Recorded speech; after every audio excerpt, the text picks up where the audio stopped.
بعضی کسانی هغوی سره د سونې هغه خښته وي، پښتانو د سونې خښته وایي چې کومه جوړه شوې نه وي هغه سر وي ورسره، نو هغه د کور کې اغوستې وي د 10 تولو وي، نو دا وایي دا 2 مې د یو زوی 2 مې د بل زوی 2 مې د بل زوی 2 تولې تقسیم یې کړي. نو آیا دې کې بیا زکات په دې سړي باندې شته که نه؟ ځکه سونه ده، سونه کې خو زکات وي. نو دې صورت کې عزتمندو 2 قسمه بچي وي د انسان، یو وي نابالغ یو وي بالغ. که وړو وړو ماشومانو د پاره انسان زکات دغو کی خپل سونه تحریری طور سره یا زبانی طور سره، یعنی ټول کور ته وي چې دا زما چې کومه سونه پرته ده بینک کې یا ما سره کور کې، نو دا زما د 5 بچو شو 2 تولې، نو چې کله 10 تولې په د زکات وو چې 5 بچو له 2 تولې ورکړي، نو د هر یو 2 تولې شو. که زیاتم شي نابالغ باندې زکات نشته، مثلا 50 تولې د یو سړي سره یو زوی له 10 تولې ورکړه بل له ورکړه بل، او ټول بچي نابالغ دي یا د لوريان نابالغ دي، نو په نابالغ باندې زکات، نو د دې 50 تولو زکات به په دې سړي باندې نشته او په دې بچو باندې نشته. د باندې ځکه نشته چې د خپل سیس بل ورکو، او هغه بل باندې ځکه نشته چې هغه نابالغ دی. خبره ختمه. 50 تولې د سره پرتی دي، زکات به نشته. دومره الله سانه کړی دا چې د خپل بچو د ودونو او د دې سيزونو غم هم کولای شي. خو دویم صورت دا وی چې کوم بچی ستا بالغ وي، صحیح شو، ایا کوم جینې د ستالور د بالغ را او ته هغه باندې دې طریقې سره تقسیم وکړو، نو به بالغ باندې خو په خپلم زکات راځي. نو بیا به ګوري مثلا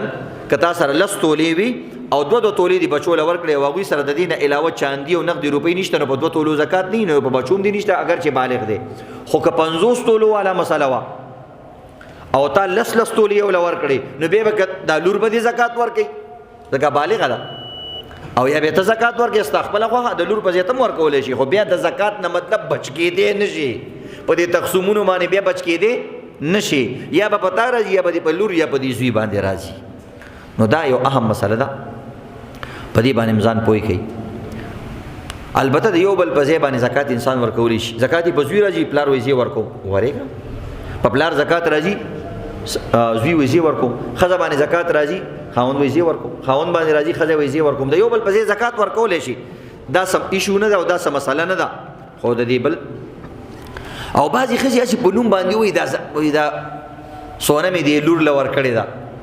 چې بل ورځ واده راشي، بس دا غلی شان ورشي، بیا والي واچي او جمعه واچي او خمسدار نیغه نیغه کی چې ته تاسو کې چې دغه خو تا دغه کړیو. زموږ خلک داسې خبرې کوي پښتانه سره، دا دغه خو دې دغه کړیو وای څه، یعنی دا خو ته زکات کې ور دا ویل چې دا مې د دې لور دی، وای هغه پیسې کې غلا وړه ده، چې وړه ده نو بیا خو ته استعمال وکنه، دا خو تا نه دی ور کړی، مطلب دې دا دی اسی الی باندې کې کنه به قلار یو طرف تکینا او دا مې استعمال ټیک د کبالغه جنې او تا غیله ور کړی دی، او هغه په خپل شوق صدر کې چې زه خیر دې موري فلال ته استعمال کړه چې زما وادي به د یو سم به خیر دی، نو په اجازه سره کولای شي، خو اسی الی باندې نه دی ور کول پکار.